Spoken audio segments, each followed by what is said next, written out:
That was one of the last jobs Daddy had here in town. And they came home once a week, Saturday night. But what did he drive a machine? Look, it took him half a day to get home. Yeah. Because you did everything by hand, scooping the dirt and the dust and stuff like that around. You moved it all with horses and plows, and the bucket that picked up the rocks and gravel and stuff like that, taken over and put them in to help fill in so that the road flow around. Is that what he did? Was he labor moving that stuff? He was the boss of the destruction gang, the construction gang. And see, he had been a farmer. He knew how to handle horses. Oh, yeah. And he was smart on that.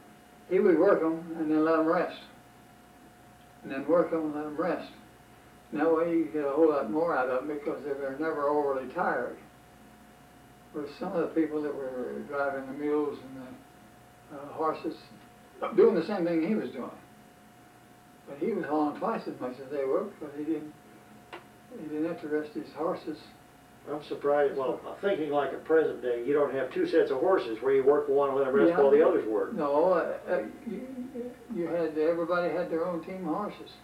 The people that were working on this particular. When the horses were resting, were the men resting too? Yeah, probably so. Because don't forget, you're upstairs there. You know how high you are. You're up around 10,000 feet.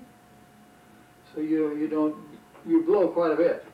That would have been interesting to have some pictures of that. That was the original road to the summit.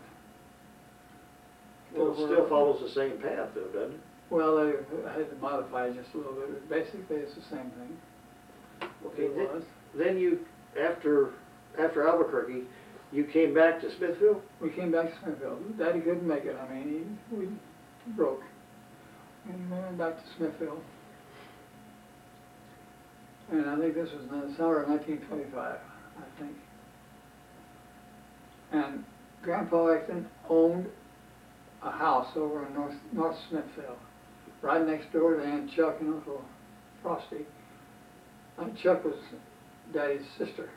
Mm-hmm. They had this little house right next to them over on the east side, on the north side of it. One of the names for it was Totalope. It was actually North Smithville. And we lived there one winter, and we heated and cooked. They had a regular cooking stove in the kitchen, and in the living room, dining room, everything room, parlor, they had the other stove which you fired for house heat. And we spent the winter there, and there was a room back of the kitchen. And I slept out there. Cold, no heat, but we had a feather bed. Mm-hmm. So we flopped right down in the middle of it and let all those feathers and everything float up to stay to the side of it. And once you got in there, all these to take the irons, the iron with, wrap them up in paper and put them in the bed. Feathers. To warm up your feet. Oh, okay. No electric blankets. No electricity. But there were plenty of blankets. I mean, there was no quarrel about that once they put it on. But with all this, when you get in there, you went over the side, so you didn't mash down the side. You went over. Jumped in. And squashed down. We squashed down, and all these feathers and everything, and the mattress would fluff up. See. You were down in there where it was nice and warm, so once you get in there and get your feet warm with that iron, why, you'd go off to sleep in dreamland. That was good. Did your daddy work during that winter? Yeah, he did anything he could. And I remember one thing. There was an old gentleman. There was a gentleman by the name of Ramey, and he had a house and a barn just at the back of his lot, which was by the creek. And he would put up ice old man Ramey's ice house. He would put up ice in the wintertime and have the men out there on the creek sawing the blocks of ice that big a square and probably that deep and thick. They move them around by hand? No, you took a saw, you sawed up the blocks into that kind of a thing. They had tongs. Then you had a device that you hooked underneath several blocks of ice. And a rope went out to a horse, and a horse would pull the ice and pull it up a ramp into this building, and then into this building. The ramp was, you could move it around. So when things came up, when you filled up this side of the ice house, you just moved that shed over just a little bit this way, that slide rather. And when the ice came up after that way, you turn it went in this side. And then he would sell ice all summer. And he kept the ice cool by throwing sawdust on it and stuff? Sawdust between layers.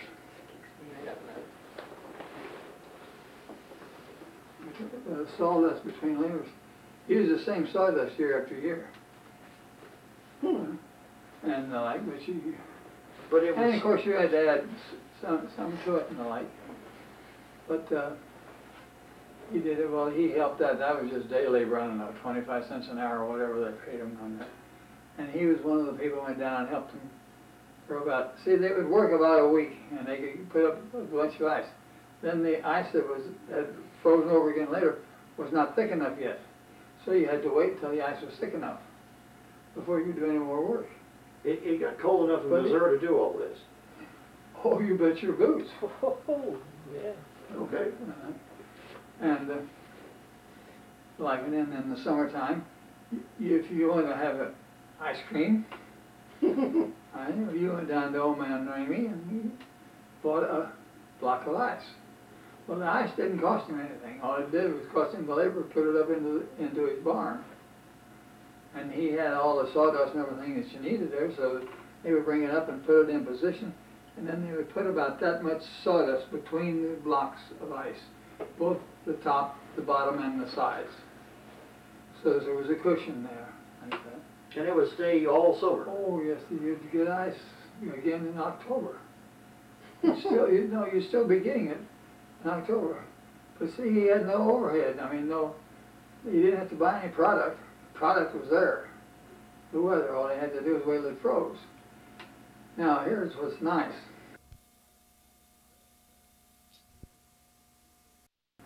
The weather, all he had to do was wait till it froze. Now, here's what's nice. This creek was about as, I would say, was as wide as this room, maybe. Actually, it was a little flat river. And they would strip it off. They would cut up all these things and send them on surface. Then the ice that was just now freezing over was slick as could be. You know, it was perfect for ice skating. When you cut the ice, how thick, how far down in the lake did they go? Well, whatever your thickness is, how cold did it get, how thick was the ice, depended. You never knew until the ice froze. Amazing. Well, You couldn't skate on it. They did a lot of things like that, rod string. Well, that's the way they kept melting. Uncle Roy had an ice house. His wasn't as big, but he had a pond down there, and he used to cut ice, put it up there. And I've been at Uncle Roy's place over Labor Day, and he had ice for ice cream. Amazing. Totally amazing. When did you move to Columbia? All right, Columbia, we moved down there in 1925. Well, first of all, we got to Smithville in one summer, and we spent that winter in Smithville, and Dad would work here and work there and not work and like that. And then he got this deal down in Columbia. So that summer we went down to Columbia and got a house, and Dad went ahead with the work he was doing. And we lived right across the street from the schoolhouse there in Columbia. And I went to school there 2 or 3 years. And we came to North Kansas City and I went to school the last 2 years. 28, 29, 29, 30. All right, now let me, you were, what years were you in Columbia? I'm trying to get this organized. All right, we left there in 29, about 26. We were there about 3 years. From 26 to 29? Yeah. What did your father do in Columbia? He went down and built, there was right off of Main Street of town, there was a livery stable. Mm-hmm. And this man that he was working for bought that whole block, through from 7th Street to 8th Street. And tore down everything on it and then built a gasoline station, a car wash rack, and a parking shed. With just protection overhead and not inside and the like. And he ran that for 3 years for Lee Woods. So you ran the gas station, the whole thing? Yeah, well, it wasn't that big. That's where I learned to drive a car. Oh, parking cars. Well, you see, it was a whole block. Mm-hmm. And people would come in there, and this one man had a Ford Model T Roadster. And you know what a Roadster is? I think you told me once, it's a convertible, basically. That basis on, so you can either put it down or you can put the curtain, you can put the top on, and you put your curtains along this side, and then you had a trunk. Mm-hmm. Space in the back, like a rumble seat, which was part of it later on. But there was a man there that was a traveling salesman. But he drove into Columbia one time, and he talked to Daddy about parking his car. And because he was going to go out to places where he could do it on the train, so he could leave his car there. And he says, you can let this kid learn how to drive on it. Ooh, I bet you had fun. And like, so I did. I learned to drive that there where you had to push your pedals. You push one pedal to go forward and one... You had 3 pedals. I got to have drawing. I'll get to it in a minute. But anyhow, that's where I learned to drive a car. Well, also along about that time, I learned to drive gear shift cars. Now, the Buick had a separate gear shift. The Dodge had a separate gear shift. And the Chevrolet and Oldsmobile and those kind of cars had a different shifts. 3 different types of gear shift. The difference was this: the Buick was low, second, and high, away from you. The Dodge shift was low, second, and high, next to you. And then the standard shift is still the same as it was then. Low, second, high. And you add your fancy stuff on beyond that. But they didn't have fancy things like that. Now, how you drive one? It had 3 pedals, you're right. It had 1 pedal. You're talking about a Model T now. Talking about the Model T. Well, there was 10 times as many Model Ts as anything else. And in front of you was the pedals, 3 pedals. Clutch, brake, reverse. A pedal. Okay, if you want to go forward, incidentally, if you're worrying about automatic transmission, you're now being introduced to one. They would push the left hand gear, this was a low gear, they would push until you got it going and you pull your foot off of it right quick and you're in high. Automatically. That's right. Model T and automatic transmission, imagine that. Where's your gas? Dad's running the station, he's running the washer. No, I mean, where was the gas? The gas on the car, like the gas pedal now. Oh, up in front. You mean on the steering column? No, wait a minute, the gas or the gasoline tank? What made the car go? Accelerator. Oh, well, that clutch, when it engaged, the thing's turning, so it takes off. So it's a gas... goes on. And then you regulate the speed by this accelerator that was on here on the steering wheel. It was the control on the steering column, which you control the speed? Yeah. And it was high gear. You had 2 gears, 2 forward gears, low and high, and that was That's it. right. But the clutch had slippage in it, like a present-day automatic. That's right. And when they wanted to change a band, when you wore out a band, and, well, let me finish. The low and high speed was over here on the clutch side. You pushed it in to get it started, and then you right quick let it out, and it grab itself and go in, take it on high, and move up to. Then the one in the middle was back, was closer to you and farther from the engine. Like here's the clutch pedal, here's the back pedal, and here is the brake. You with me? Mm-hmm. All right. So when you were driving along with this and you wanted to stop, you didn't reach in there and shift gears. You just reached over and pushed on the brake pedal and slowed it down. Now, to get into reverse, you had to come to a dead stop first. You were supposed to come to a dead stop and then push this middle pedal here, push it, and that would cause the car to back up. You only went one way, one or two ways. You went forward or backward. Did you ever use the reverse as a brake? That was quite a popular thing to do. It was quite expensive too. Where the band's at? You usually had to replace the band. You could replace one band at a time if you wanted to. I mean, you didn't have to replace the whole transmission. That was the transmission. But there's your fluid drive transmission. When you push that down from low automatically into high gear, there's your automatic transmission way back in 1920 something.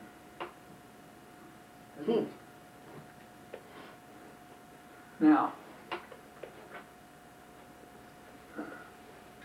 Daddy learned to drive, and he scared the daylights out of everybody, because the salesman came out to show him how to drive.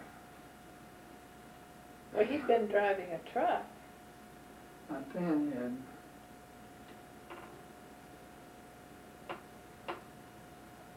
Well, wait a minute, we're on another subject. We're going back to the beginning, you know, when Daddy had a car, like a thing, because he had, this was before all this other, when we still lived on the farm. Okay. On that, he was going to teach Mother how to drive. Well, out in this big pasture next to the house and the like was about a 40-acre field. And Daddy showed Mother how to do this, and how to push this, and how to let up on it, and how to work the gas. And incidentally, you had 2 of those handles. One was the gas, the other was the spark. Mm-hmm. You adjusted your sparks to get your firing and conservation of fuel. Anyhow, he was going to show Mother how to drive. Wilma and I were in the back seat. Mother and Daddy were in the front. Mother was going to drive, Daddy was going to tell her what to do and everything like that. And about, I'd say 150 yards, 200 yards, right down the slope from up to the top of the feedlot where the thing was a pond. I can see it now. Oh. So Mother gets going. You have to be in neutral to crank it. You cranked it by hand this way, and you had to watch yourself. You never grab a hold of a steering wheel like this or a pump handle like this. You do it like this. You know why? Snap back. If you hit something like that and this would turn, it'd take this thumb off. Strong enough that it would just sever this spine. So you were careful anyhow. Mother got the thing going and was going down there through the pasture. And a beeline for that pond, and she wasn't changing from anything else. She was And ran right into the pond. She was scared. She was probably frozen from Now, look fear. it. She got out of the car and she walked over to the bank. Waited until this is a no. And as far as I know, to the day she died, she never drove a car. That's amazing. Did you know that? Yeah, I knew it. I've heard the story. It Never- scared her enough that she didn't want to try it again. I bet she could drive a horse, though. Yep. She could drive two kinds of horses. She could drive a horse up to a buggy, which was this was not a work horse. This was a pleasure horse. You had different horses for different purposes. Well, they had the big husky giants for plowing and Clydesdales? doing that type of thing. But she never drove again. That's right, I don't remember her ever She driving. never asked anybody about it. I've never mentioned it to her. I mean, in recent years at all. I haven't mentioned it to her at all about that. It might make her mad, I don't know. During all this time that you were in Albuquerque, in Columbia, what were your mother's brothers and sisters doing?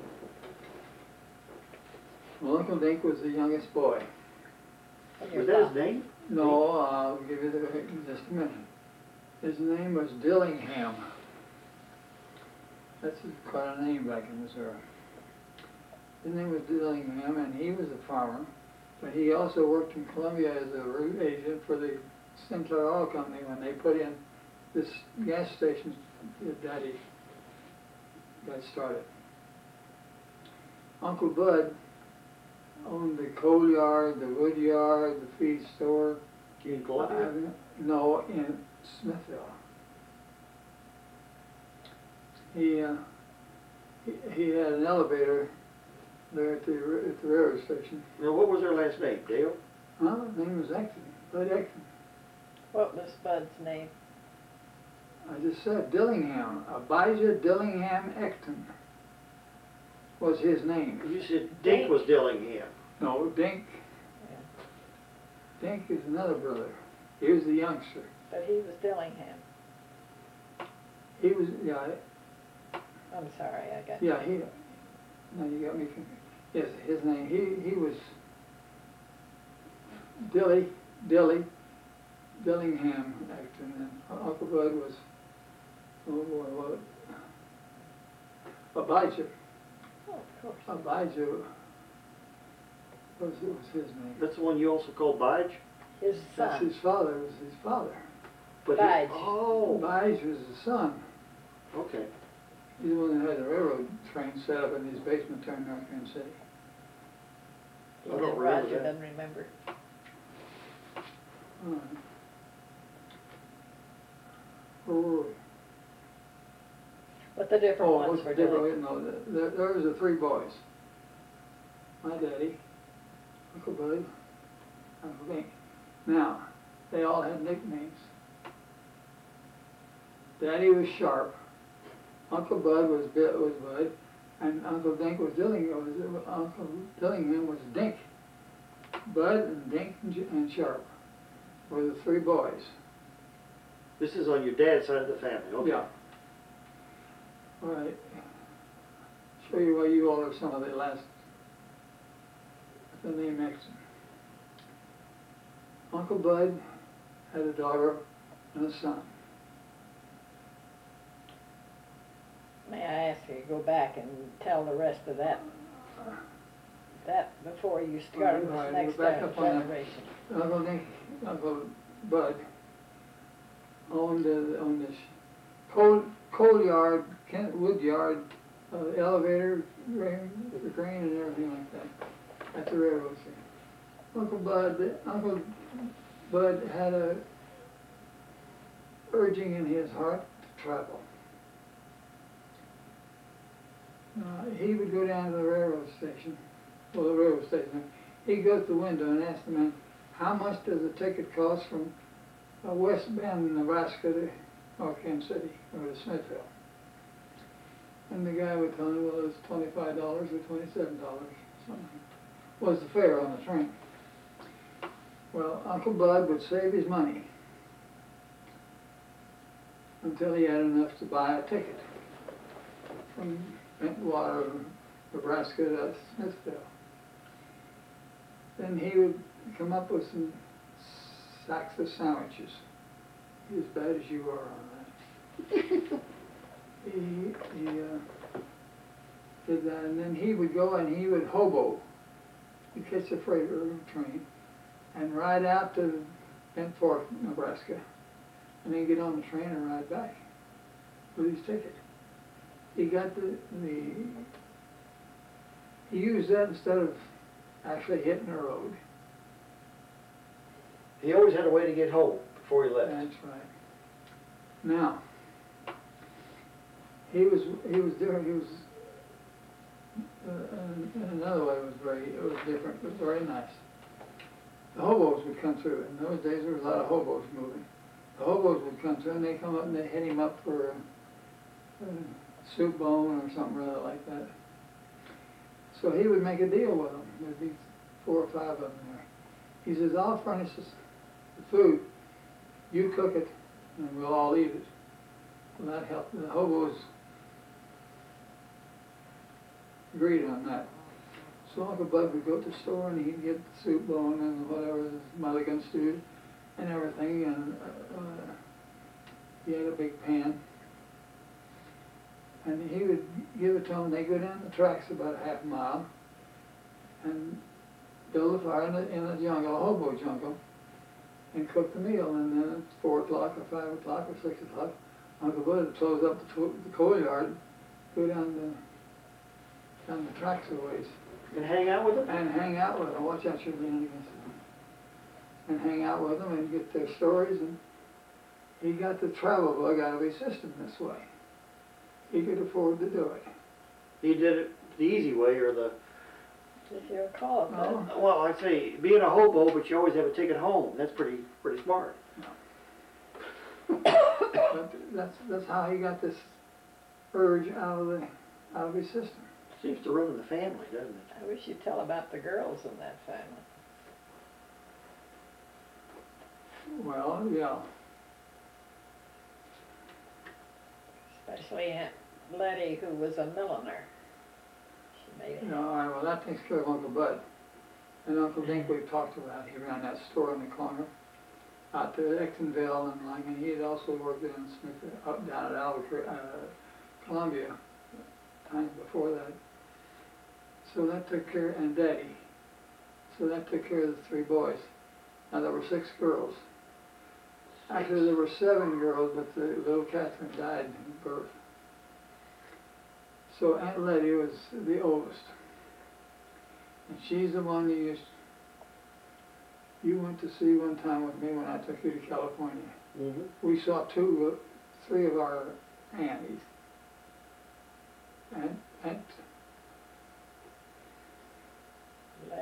Aunt Letty, Aunt Ludy, and Mildred. and Mildred. All lived out there. Out there where? In Los Angeles. Okay. When we were out there that time. Letty, the oldest, was married twice. She's buried in a cemetery at Kearney. One husband on each side. I didn't know that. Yeah, she's buried right between them. And she was that aunt. Tell what she did. Oh yeah, she's the one that was a milliner. Trimmed hats. Oh, hat. Okay. And in those days, women wore a hat Mm-hmm. all the time. So she did that. She had a shop and your mother worked Yeah. for her. She had this little milliner store there in Smithville. My mother trimmed hats for her. Grandma, your grandma. And when you read some of these letters that you and Jean are going to get through, it also, if you get the right stack, it's got a lot of letters in there from 2 people. One of them was my mother, and one of them somebody else. they both worked for a Milner company in different towns in Kansas. So they had their fun too. And but reading those letters is strange. Jean's finding it out. I think she's finding out some things about the early parts of the universe too. That people did a lot of things, different things. So they did their things before we do our things. What you talking about? I don't know. You're rambling now. Tell about the other girls. Well, Aunt Ludy was the youngest. No, supposed to be. Aunt Ludy is the lady that we went to see in California a couple of times. She was a nurse during the First World War. She got sick and was paralyzed part of the time, and she couldn't write like that. But she was in the Army about 6 months, and they paid all of her expenses since then. Till she died. Before she died. My goodness. She was considered a veteran. She was a veteran of the war, and she was one of the ladies. She was a nurse. She was a graduate nurse. And like Aunt Ludy, Aunt Letty, no, did that. Aunt Lena, it was LG and Darwin and Alma back in Pennsylvania. These were her children? Are her children. And Lena she's buried over in Smithville. She was married to, Uncle D. well, I'll tell what he did. He was a sheriff. Sheriff. And of Clay County. Hmm. And the sheriff lives in the jail. And the convict, the people that are in there do the cooking and cleaning up and everything. And the like, the cooking, the whole works. They liked her because I think they ate pretty good when she went to the market to buy stuff. But that took care of that. Now, Aunt Wiley. Uncle D was a sheriff, but you couldn't succeed yourself. So he had a deputy sheriff who ran for office. Incidentally, this deputy sheriff was a bachelor. He ran for the office of sheriff. And he got it. Well, he didn't have any use for the jail and all the housing and everything. So Uncle D just stayed on, and he was a jailer. And then the next time there was an election, Uncle D would run for sheriff, and this guy would give up his job as sheriff and be a jailer. So, I mean, we had politics. That was great. What else, Mother? Aunt Wiley. Oh, Aunt Wiley, and you've met her several times. She was one of the youngsters, and she was a school teacher. And In Kansas City. in Kansas City. Grandmother Ecton lived with her after all of her other children had died, and she had given up the home. Too much operating, I mean, it's big. Aunt Ruth. Aunt Ruth, you met her in New York. Mm-hmm. She was the youngest. She trained to be an opera singer and married Uncle Conrad instead. And gave up the opera to marry Uncle Conrad. Yeah. Where did she meet him? Over in Italy. Wasn't Conrad a Jew Yeah. from Italy? No, he was from Romania. Oh. But his father moved to Paris. The family moved to New York. And Uncle Conrad would go back to visit in Italy. No, he wouldn't go back to Romania. No. Give me some help. I think that's all of them. I don't think you Well, missed. I'm getting over to the, you want to take a break? Yeah, I think we better.